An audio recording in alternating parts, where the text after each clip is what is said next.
चीज आते हैं मैक्सिमम मिनिमम पर। प्लीज थोड़ा टाइम चाहूंगा, बस आपका अप्रोक्स 5 मिनट मुझे चाहिए। 5 मिनट आपको मुझे मैं आपका चाहता हूं। 5 मिनट में मैक्सिमम मिनिमम को पूरा निपटा देंगे, विश्वास मानिए। आइएगा, बस सामने देखिएगा, कोई कमेंटबाजी नहीं करेगा।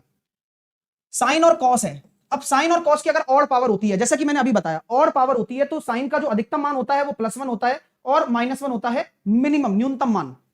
अगर इवन पावर आ गई इनकी, तो इवन पावर में मिनिमम तो 0 हो जाएगा, क्योंकि मिनिमम नेगेटिव कभी नहीं हो सकता, तो और पॉजिटिव मान +1 ही रहने वाला है। 0 नहीं है, ये 1 है, मैंने उसके अंदर लिखा हुआ है गोले के अंदर। ठीक है, चलिए, तो ये 1 हो जाएगा। अब tan और cot की अगर मैं बात करूं, तो tan और cot की अगर ऑड पावर है तो इनफाइनाइट और माइनस इनफाइनाइट, मैक्सिमम और मिनिमम। तो मैक्सिमम तो प्लस ही रहती है, लेकिन मिनिमम नेगेटिव हो नहीं सकती, इसलिए हम 0 लगा देते हैं जब कभी भी स्क्वायर आ जाए, पावर 4 आ जाए, पावर 6 आ जाए, यानी कि सम घात के लिए। सेक और कोसेक में भी सेम लोचा है, प्लस इनफाइनाइट माइनस इनफाइनाइट, लेकिन इनकी सम घात में लोचा बहुत अच्छा है, क्योंकि आपकी अधिकतम वैल्यू तो प्लस का इनफाइनाइट होगी, लेकिन न्यूनतम वैल्यू प्लस का 1 होती है। इस चीज को आप दिमाग में रखें। तो यहां नोट भी लिखा रखा है मैंने कि सेक और कोसेक की -1 से 1 के बीच में कोई वैल्यू नहीं होती है ना, ध्यान रखना। सेक और जो कोसेक होंगे ना, -1 से 1 के बीच में कोई वैल्यू नहीं होती है। ये प्लीज नोट है, पेपर में क्वेश्चन आ सकता है इस पर। ठीक है, चलिए अब अगला क्वेश्चन इस तरह का अगर आ जाए, a sin square theta plus b cos square theta, जहां थीटा सेम है, और स्क्वायर है,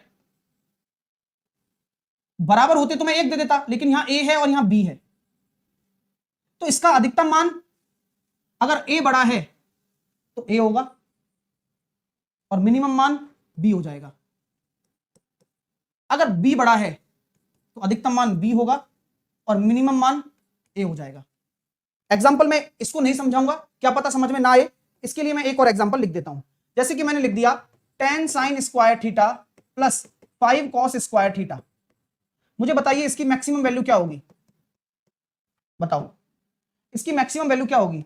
सर यहां पर ये बड़ा है ना, तो बस यही होगी, तो मिनिमम वैल्यू क्या होगी इसी वाले फंक्शन की, 5। कंडीशन याद है ना, स्क्वायर होना चाहिए और सेम एंगल होना चाहिए। ठीक है, 11, और मिनिमम कितनी होगी, है ना। अब अगली चीज पर आते हैं, ये स्क्वायर वाला होता है। बिना स्क्वायर वाला आ जाए तो जहां पर थीटा सेम हो और a और b हो लेकिन स्क्वायर ना हो, तो मिनिमम और मैक्सिमम वैल्यू कैसे निकालते हैं। तो मैक्सिमम वैल्यू होती है +√a square plus b square, और मिनिमम वैल्यू जो होती है वो होती है -√a square plus b square. मैंने एग्जांपल भी देने, चिंता ना करिए, लेकिन इसके साथ साथ आप ये भी दिमाग में रखिए कि अगर a आ जाए और स्क्वायर में cot और tan का रिलेशन हो, साइन और कोसेक का हो, और कॉस और सेक का हो, देखकर ही पता लग रहा है कि ये आपस में कट जाते हैं, तो उनका रिलेशन आपस में बोला गया है। तो ध्यान रखना, tan में कोई टेंशन नहीं है, वो हमेशा क्या देगा, 2√ab देगा हमेशा। ठीक है, चलिए, ठीक है ना, वो क्या देगा, हमेशा 2√ab देगा। लेकिन अगर मैं a sin square theta plus b cosec square theta की बात करूं, तो ध्यान इस बात का रखें, a हमेशा साइन के साथ आने वाला है और b हमेशा कॉस के साथ आने वाला है। अब ऐसे कैसे पता लगाएंगे सर हम, तो आप बचपन में आप ABCD बोलते हो तो a पहले आता है, और साइन तो ऐसा लगता है ना कि यार पेरेंट्स है, और कॉसेक तो बच्चा है।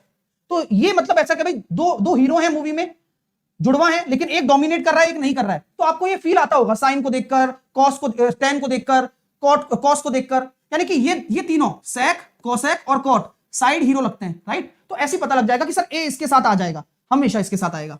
ठीक है, तो यहां हम कह सकते हैं क्या कि a sin स्क्वायर थीटा, लेकिन इन दोनों में है, अगर a b से बड़ा होगा तो मिनिमम वैल्यू 2√ab आएगी, और अगर b बड़ा है a से तो a प्लस b आ जाएगी।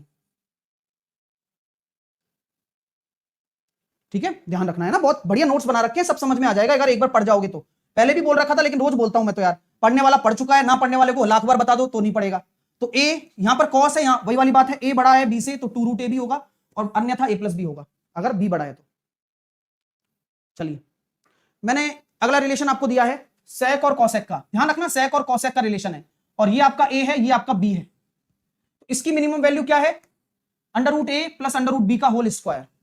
जैसे कि एक एग्जांपल दे दिया, 9 सेक और कॉसेक है, ये सेक और कॉस नहीं है। सेक और कॉस होता तो मैं इधर ध्यान देता, लेकिन ये सेक और कॉसेक का रिलेशन है, तो √a √b plus whole square. तो आंसर मैंने प्रूफ भी बता रखा है और डायरेक्टली आंसर भी निकाल रखा है। जैसे कि ये एग्जांपल मैंने भी आपको दे रखा है, sin 6 theta plus cos 8 theta, इसकी अधिकतम वैल्यू हमेशा 1 और न्यूनतम वैल्यू थीटा बराबर 45 रखने पर, तो पावर 6 और पावर 8 3/16। एक बच्चा कह रहा है सर इसकी पीडीएफ चाहिए सर। करण पहली बार पढ़ रहे हो क्लास में डियर, है ना? सही बात है ना? पिछले 15 दिन से मैं पीडीएफ लगातार दे रहा हूं, 15 दिन से। यू नो क्या मतलब है करण को आज चाहिए, आज आया ना करण? देखिए प्रॉब्लम यही है, बस तुम रेगुलर नहीं बन सकते और फिर सिलेक्शन भी नहीं हो पाएगा ना फिर तो डियर। देखिए साइन की power n theta multiply cos की पावर n थीटा। अगर n इवन है तो मैक्सिमम वैल्यू 1/2 की पावर n और मिनिमम वैल्यू 0 है। और n अगर ऑड है, ऑड भी तो हो सकता है, sine cube into cos cube की मैक्सिमम वैल्यू 1/2 की पावर 3, 1/8 और -1/8। क्या बात है सर, कितना अच्छा कॉन्सेप्ट है, समझ रहे हो ना? समझ रहे हो? जैसे कि मैंने एक एग्जांपल आपको दे दिया, साइन की पावर 5 थीटा इंटू कॉस की पावर 5 थीटा। तो मुझे इसकी मैक्सिमम वैल्यू बताइए, कम ऑन बताओ। तो सर मैक्सिमम वैल्यू हो जाएगी 1/2 की पावर n, यानी कि 1/32, और मिनिमम वैल्यू -1/32, क्योंकि ऑड पावर में चलता है, लेकिन इवन पावर में मिनिमम वैल्यू 0 हो जाएगा। ठीक है, चलिए तो ये आपकी पूरी की पूरी पीडीएफ है जो मैंने आपको करवा, उसी के लिए सब कुछ चल रहा है। 29वां सेट आज करा रहा हूं और लगातार एक दिन बिना